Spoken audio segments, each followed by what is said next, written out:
बाबा साहब को पता चल चुका था कि संविधान मैंने सबसे बढ़िया बनाया है, लेकिन जिनके हाथों में दे रहा हूं वो नालायक है, वो देश को संविधान पर नहीं चलाएंगे। आज विश्व में इस देश के प्रधानमंत्री की आइडेंटिटी, इस देश के प्रधानमंत्री की पहचान बुद्धिस्ट है। हम उनके झूठे 33 करोड़ देवी देवताओं के चक्कर में पड़े हुए हैं और वो हमारा सोने का बुद्ध उठाकर घूम रहे हैं। हिंदू धर्म या ब्राह्मण धर्म ये नरक के समान है। सामने राजरत्न का जय है। आज अशोका विजयादशमी के अवसर पर डॉक्टर बाबा साहब अंबेडकर जी ने 56 साल पहले नागपुर के दीक्षा भूमि में बौद्ध धर्म की दीक्षा ली और दूसरे दिन बाबा साहब अंबेडकर जी ने अपना ऐतिहासिक भाषण किया। जिस दिन बाबा साहब अंबेडकर जी ने बौद्ध धर्म की दीक्षा ली उस दिन 14 अक्टूबर ये तिथि थी, तारीख थी। अशोका विजयादशमी के अवसर पर बाबा साहब ने ये बौद्ध धर्म की दीक्षा प्राप्त की। बाबा साहब अंबेडकर जी से उस समय एक सवाल पूछा गया था। वहां के पत्रकार बाबा साहब अंबेडकर जी से मिले और बाबा साहब से पूछा कि बाबा साहब आपने 1935 में घोषणा की कि मैं हिंदू परिवार में जन्म मेरा हुआ, ये मेरे हाथ में नहीं था, ये मेरे बस में नहीं था, लेकिन मैं हिंदू मरूंगा नहीं। ये 1935 में आपने घोषणा की और 1956 में आप बौद्ध धर्म को अपना रहे हो, तो इतना देर, इतनी अवधि अपने बौद्ध धर्म को अपनाने के लिए क्यों लगाई? ये सवाल उन पत्रकारों ने बाबा साहब से पूछा। बाबा साहब अंबेडकर जी ने जवाब दिया कि ये जो धम्म का काम है वो इतना आसान नहीं है। इस देश के लोगों को बौद्ध धर्म की ओर लेकर आना इतना आसान काम नहीं है। और आज मैं जब बाबा साहब अंबेडकर जी के विषय पर पीएचडी कर रहा हूं, तब बाबा साहब अंबेडकर जी ने इस देश के लोगों को किस तरह से बौद्ध धर्म के ऊपर, बौद्ध धर्म के मार्ग पर लेकर आए, ये संक्षिप्त में आप लोगों को बताना चाहता हूं। आज आप लोग यहाँ पर बौद्ध धर्म अपनाने के लिए आए हैं। कुछ लोग ऑलरेडी बौद्ध होंगे, कोई लोग बाबा साहब को तो मानते हैं लेकिन बुद्धिज्म को नहीं मानते। तो बाबा साहब अंबेडकर जी ने हम लोगों को उनके जीवन का कंक्लूजन, संघर्ष बाबा साहब ने बुद्ध क्यों दिए? जबकि बाबा साहब अंबेडकर जी को धर्मांतर करने के लिए सिखों का बहुत बड़ा न्योता था। यहां तक कि बाबा साहब अंबेडकर जी की सोने के पालकी से यात्रा बाबा साहब अंबेडकर जी ने की भारत के सिखों ने निकाली थी कि बाबा साहब आप हमारा धर्म अपनाइए, हमारा धर्म अपनाइए। बाबा साहब को क्रिश्चियन धर्म मिशनरी ने बाबा साहब को आह्वान किया कि बाबा साहब आप क्रिश्चियन धर्म में आइए। बाबा साहब को इस्लाम धर्म के लोगों ने कहा कि बाबा साहब आप इस्लाम धर्म स्वीकारिए, लेकिन फिर भी बाबा साहब अंबेडकर जी ने सिख धर्म को, इस्लाम धर्म को, क्रिश्चियन धर्म को नहीं अपनाया। जो सोना देने को तैयार था, जो जमीन देने को तैयार था, जो पैसे देने के लिए तैयार थे, फिर भी बाबा साहब ने इन धर्मों को नहीं अपनाया। और बाबा साहब ने बौद्ध धर्म ही क्यों अपनाया? ये 15 अक्टूबर 1956 को बाबा साहब ने उसका जवाब दिया। ये जवाब देने से पहले बाबा साहब अंबेडकर जी हम लोगों को किस तरह से बौद्ध धर्म की ओर लेकर आए, ये थोड़ा आप लोगों को बताना चाहता हूं। मैं आयोजकों से पूछना चाहूंगा कि मेरे पास समय कितना है? कितना समय? 20 मिनट्स, टोटल 20 मिनट्स है। मैं 20 मिनट में अपनी बात पूरी करने की कोशिश करता हूं। जब बाबा साहब अंबेडकर जी भारत में अपनी उच्च शिक्षा पूरी करके आए, बाबा साहब अंबेडकर जी ने भारत की पूरी परिस्थिति को देखा और उस समय कई सारे चेंजेस, कई सारे घटनाएं भारत में घट रही थी। भारत को आजादी की मूवमेंट इस देश में शुरू हो रही थी और कई सारे चेंजेस, कानूनी चेंजेस इस देश में हो रहे थे। बाबा साहब अंबेडकर जी ने 1923 में देखा कि बोले कमीशन ने जितने भी पानी के तालाब है, पानी के कुएं हैं, वो सभी के लिए खुले किए हैं। कोई भी उन कुओं से पानी पी सकता है, उन तालाब से पानी पी सकता है। बाबा साहब ने देखा ये कानून बनने के बावजूद भी हमारे लोग वो पानी पीने से डर रहे हैं, वो पानी को हाथ लगाने से डर रहे हैं। और फिर बाबा साहब अम्बेडकर जी ने 1923, 24, 25, 26 और मार्च महीने तक 27 के मार्च महीने तक बाबा साहब अम्बेडकर जी ने लोगों में जाकर उन लोगों में जागृति तैयार की। और 20 मार्च 1927 को बाबा साहब अम्बेडकर जी सबको इकट्ठा करके कम से कम 50,000 लोगों को इकट्ठा करके बाबा साहब महाड़ के चौदार तालाब पर लेकर गए। और जैसे ही बाबा साहब ने वो अपने हाथ में हथेली में पानी उठाया, बाकी के सारे लोगों ने बाबा साहब का अनुकरण किया और वो पानी बाबा साहब के पीछे पीछे उन्होंने उठाया और वो पानी पीने का काम किया। हम लोगों को ये बताया जाता है कि बाबा साहब अम्बेडकर जी ने पानी पीने का आंदोलन किया, लेकिन वही बाबा साहब अम्बेडकर अपनी किताबों में लिखते हैं कि मैंने कोई पानी पीने का आंदोलन नहीं किया, हमारा संघर्ष पानी पीने का नहीं था। तो बाबा साहब का संघर्ष किस लिए था? बाबा साहब ने जो घोषणा महाड़ के चौदार तालाब से की, बाबा साहब ने कहा कि जागृति का अग्नि हमेशा जलाए रखना, इसे बुझने नहीं देना। बाबा साहब ने एक जागृति निर्माण की। क्या जागृति निर्माण की?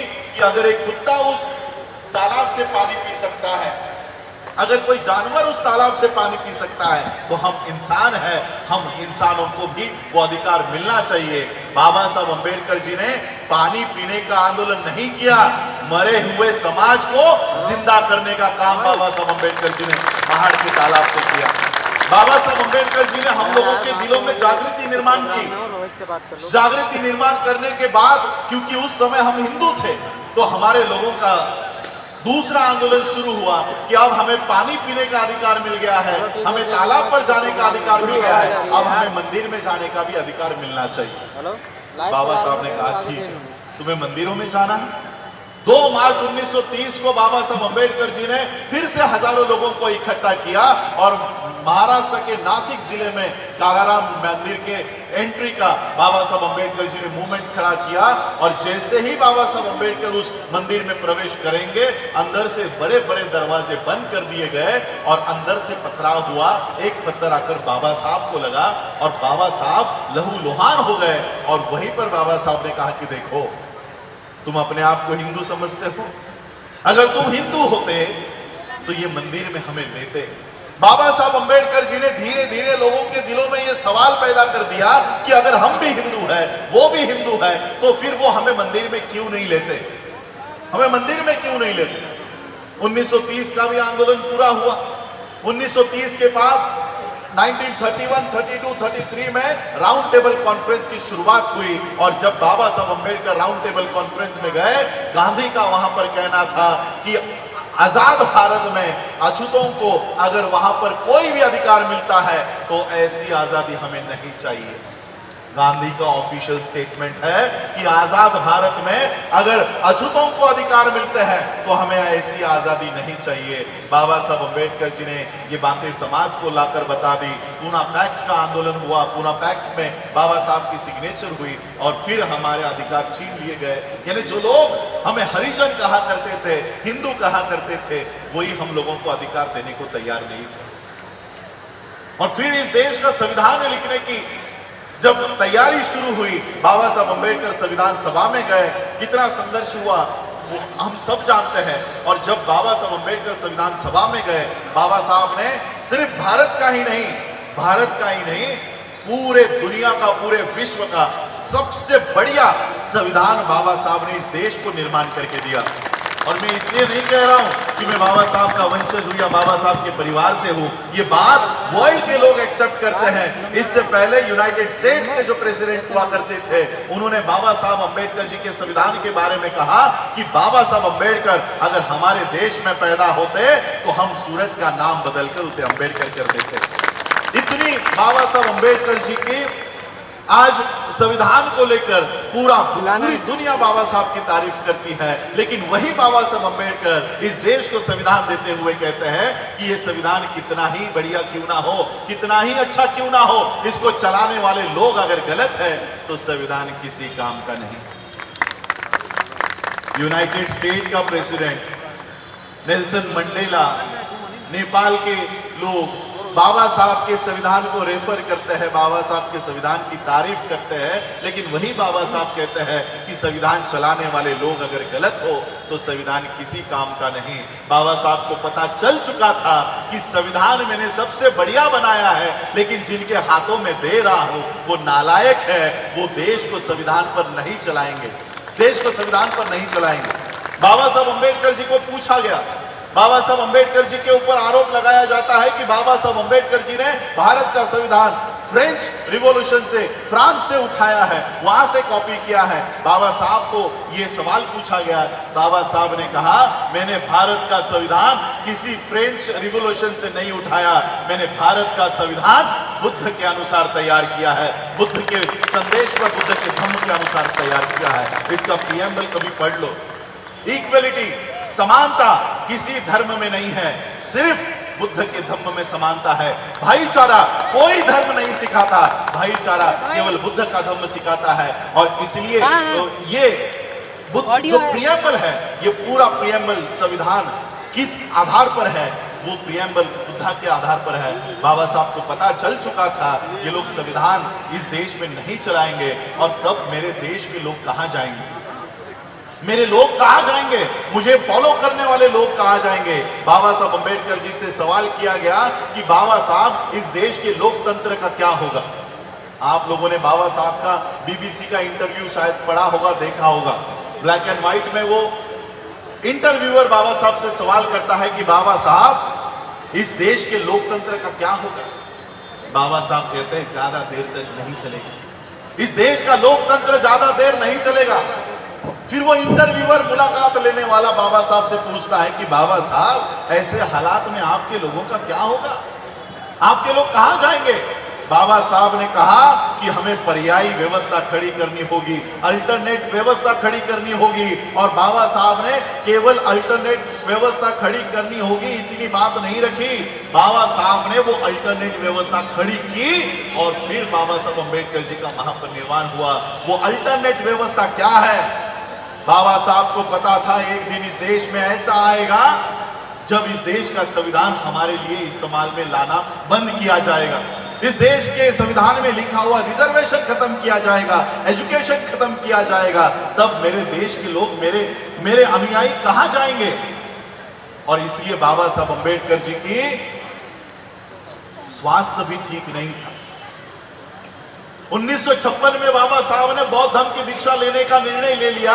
बाबा साहब के कार्यकर्ताओं ने बाबा साहब से कहा कि बाबा साहब अगले साल इलेक्शंस है, अगर आप आज बौद्ध धर्म की दीक्षा लेते हो तो 1957 में आपको हिंदुओं के वोट नहीं मिलेंगे। आप आपका दीक्षा का कार्यक्रम एक साल रोकिए, उसके बाद बौद्ध धर्म की दीक्षा लीजिए। बाबा साहब ने कहा तुम लोगों में से कोई भी अगर मेरे साथ नहीं आया, मुझे किसी की जरूरत नहीं है, मैं अकेला जाकर बुद्ध की शरण में जाऊंगा, मैं अकेला जाऊंगा। और फिर बाबा साहब अंबेडकर जी ने अशोका विजयादशमी 14 अक्टूबर 1956 को बौद्ध धर्म की दीक्षा ली। उस दीक्षा के पीछे एक संदेश है कि इस देश का संविधान अगर आपके मदद के लिए, आपके सहायता के लिए इस्तेमाल में नहीं लाया जाता तो ये बुद्ध आपकी रक्षा करेगा, ये बुद्ध आपके पीछे खड़ा हो जाएगा, डटकर खड़ा होगा। हम आज भी बाबा साहब के आदेश पर और संदेश को हम जान नहीं पाए। आज भी जैसे हमारे भंडारी साहब ने कहा, हमारे बुद्धिस्ट सोसाइटी ऑफ इंडिया के दिल्ली स्टेट प्रेसिडेंट है, हमारे लोगों की चिंता क्या है, बौद्ध धर्म अपना लिया तो हमारा रिजर्वेशन चला जाएगा, हमें रिजर्वेशन नहीं मिलेगा।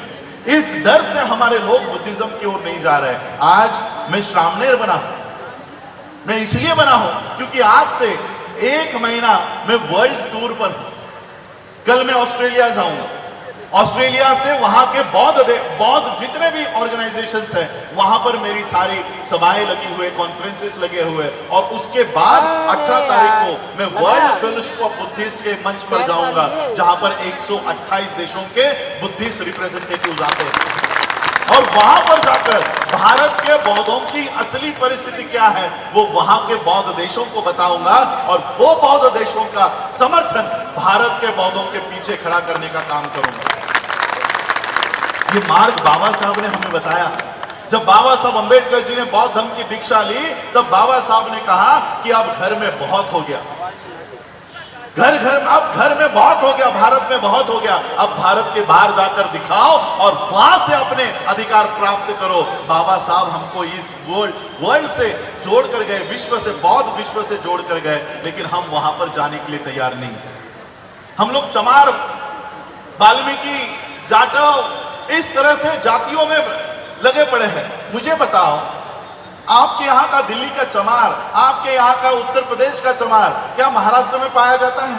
नहीं। वहां पर चांभार बोलते हैं, और वो भी पूरी तरह से हिंदुइज्म है। कम से कम यहाँ के चमार अम्बेडकराइट्स तो है। क्या यहाँ का दिल्ली का वाल्मीकि महाराष्ट्र में, पंजाब में तो मिल जाएंगे? क्या वो आंध्र में मिलेंगे? क्या वो तमिलनाडु में मिलेंगे? नहीं। महार हो, चमार हो, वाल्मीकि हो, जाटव हो, इस टाइटल को लेकर अगर आप चलोगे, आप आपके स्टेट के बाहर भी जाने नहीं जाओगे, आपके स्टेट के बाहर भी। लेकिन बुद्धिस्ट आइडेंटिटी लेकर चलोगे, पूरा विश्व आपका स्वागत करने तैयार होगा कि मेरे भारत के बुद्ध के धरती से मेरे लोग आए। मैं पहली बार 2018 में वर्ल्ड फेलोशिप ऑफ बुद्धिस्ट की कॉन्फ्रेंस में गया। जब वहां पर बीच की लंच की छुट्टी हुई तो श्रीलंका के एक मॉन्क, एक बुद्धिस्ट मेरे पास आए, एक बौद्ध भिक्खु मेरे पास आए और मुझे कहते हैं, this time India is very lucky, you got a Buddhist prime minister. इस बार भारत को एक बौद्ध प्रधानमंत्री मिला है। मैंने उनको पूछा, आपको किसने कहा कि हमारा प्रधानमंत्री बौद्ध है? वो कहते हैं, वो हमारे देश में आते हैं तो बुद्धा की मूर्तियां लेकर आते हैं, बुद्ध विहार में जाते हैं, क्या वो बौद्ध नहीं है? आज विश्व में इस देश के प्रधानमंत्री की आइडेंटिटी, इस देश के प्रधानमंत्री की पहचान बुद्धिस्ट है। जहां से बाबा साहब अंबेडकर जी ने बौद्ध धर्म की दीक्षा आज के दिन ली, वहां पर हमको पैर रखने की अनुमति नहीं है, लेकिन वहां से नरेंद्र मोदी स्पीच करेगा, वहां से नितिन गडकरी स्पीच कर रहा है, वहां से देवेंद्र फडणवीस, महाराष्ट्र का पेशवा ब्राह्मण, वहां से स्पीच करेगा और वर्ल्ड को क्या बताएगा कि हम ही अम्बेडकराइट बुद्धिस्ट हैं, हम ही बुद्धिस्ट हैं। इस तरह का घुसपैठ आज इस धम्म में चल रहा है, इस तरह की घुसपैठ चल रही है। क्यों? क्योंकि जिनका वो धम्म है वो उस धम्म की ओर देख नहीं रहे हैं, और इन लोग, ये जो लोग हैं, इनका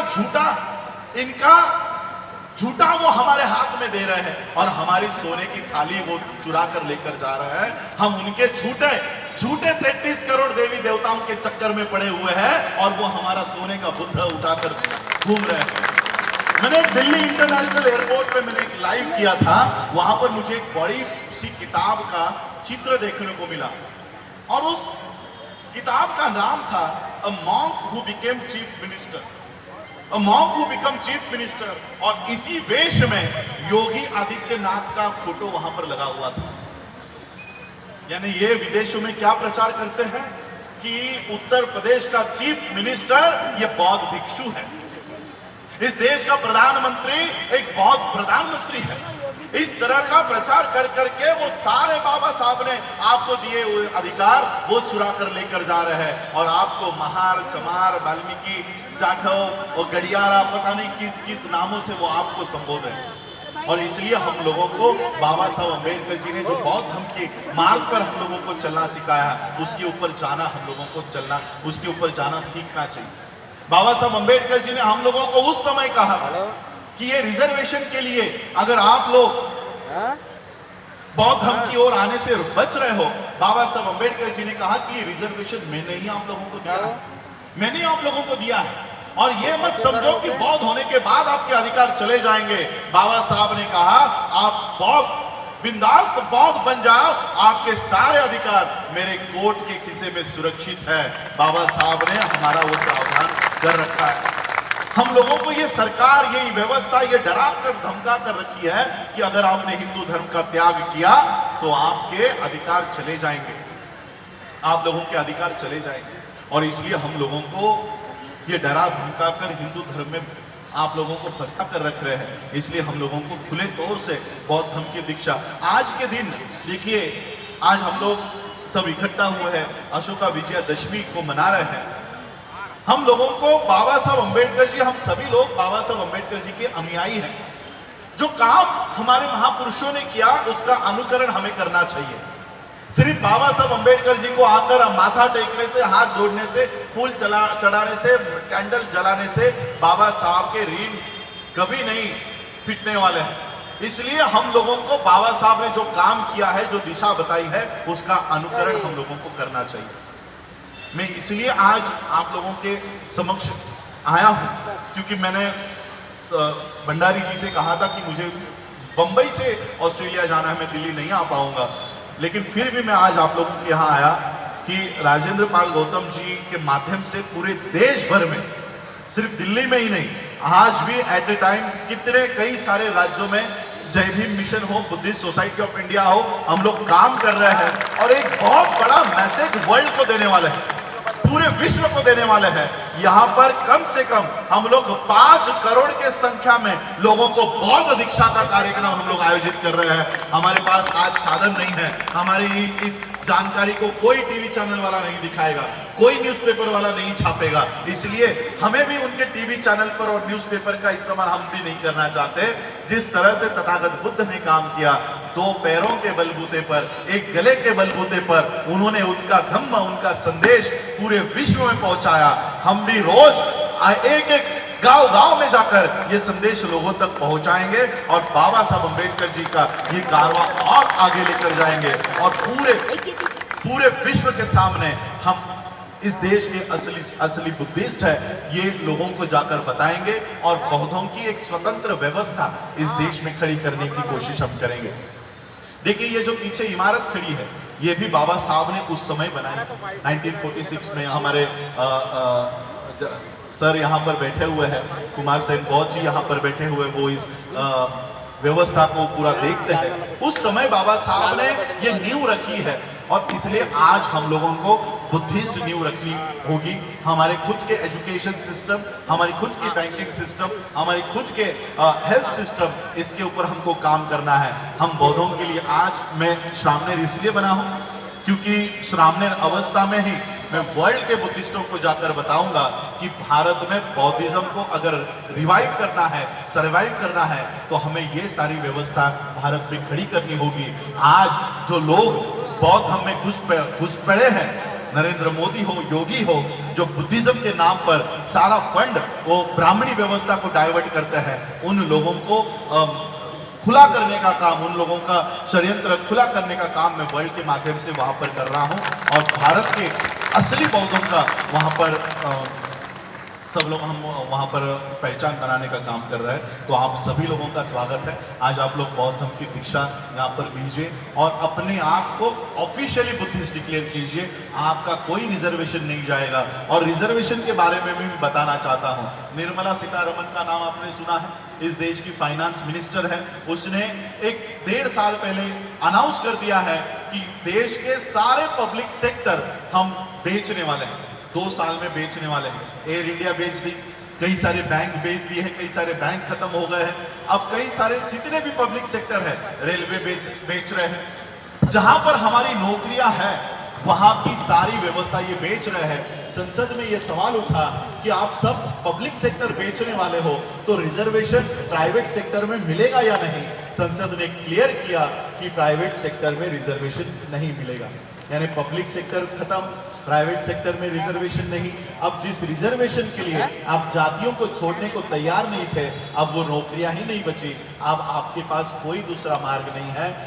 जातिगत आरक्षण लेने के बजाय बौद्ध धर्म के माध्यम से अल्पसंख्यकों के लिए जो आरक्षण है वहां पर आप लोग आइए और गर्व से अपने आप को बुद्धिस्ट कहकर वो अधिकार आपके प्राप्त कीजिए। इतना बड़ा अधिकार बाबा साहब हमको देकर गए, उस मार्ग पर हम लोगों को चलना चाहिए। और इसलिए बाबा साहब ने हमें 128 देशों से जोड़ रखा है। एक दिन इस देश में ऐसा आएगा कि राजस्थान हो, हरियाणा हो, उत्तर प्रदेश हो, दिल्ली हो, हमारे किसी भी मनीषा के ऊपर, हमारे किसी भी बच्चे के ऊपर अगर अन्याय हो, अत्याचार हो, तो इस देश का प्रधानमंत्री नहीं, इस किसी स्टेट का मुख्यमंत्री नहीं, किसी स्टेट का किसी डिस्ट्रिक्ट का कलेक्टर नहीं, इस देश, इस विश्व के सारे बौद्ध देश हमारे लिए आवाज उठाएंगे। ऐसी नौबत इस देश में हम लोग लाकर हम वो चित्र यहाँ पर खड़ा करेंगे। आप सभी लोगों का आज इस धम्म दीक्षा के समारोह में आप सभी लोगों का स्वागत है। बाबा साहब ने उस दीक्षा समारोह में दीक्षा होने के बाद बाबा साहब ने एक बात कही थी। बाबा साहब ने कहा, आज बाबा साहब ने मराठी में कहा था कि आज माझी नरकातून सुटका झाली, यानी आज मैं नरक से बाहर आया, ऐसे मुझे लग रहा है। बाबा साहब ने जब बौद्ध धर्म की दीक्षा ली तो बाबा साहब ने ये उद्गार निकाले कि आज मैं नरक को छोड़कर बाहर आ रहा हूँ। हिंदू धर्म या ब्राह्मण धर्म ये नरक के समान है। नरक की कॉन्सेप्ट बुद्धिज्म में नहीं होती, स्वर्ग की कॉन्सेप्ट नहीं होती, लेकिन अगर नरक कहीं होता, कैसे होता, तो वो ब्राह्मण धर्म के समान होता। तो इस तरह से बाबा साहब ने विधान किया। मैं भी आप लोगों को, जो ब्राह्मण धर्म में आप लोग पड़े हो, उस नरक से बाहर आकर ये बौद्ध धर्म में आप लोग शामिल हो जाओ, इसलिए आह्वान करता हूँ। आप सभी लोगों ने मुझे आमंत्रित किया, उसके लिए आप सभी लोगों का आभार। हमारे Delhi state president CS Bhandari ji और हमारे समता सैनिक दल के, आम आदमी पार्टी के मंत्री बाद में है हमारे लिए, हमारे समता सैनिक दल के सैनिक हैं और बाबा साहब अम्बेडकर जी के एक सैनिक के रूप में हम उनको देखते हैं। उनके माध्यम से धम्म का ये जो मूवमेंट पूरे देश भर में चल रहा है, उनके इस कारवां को भी हम लोग सब आगे बढ़ाएं, इतना आह्वान करता हूँ और रुकता हूँ। जय भीम, जय भारत, नमो बुद्धाय।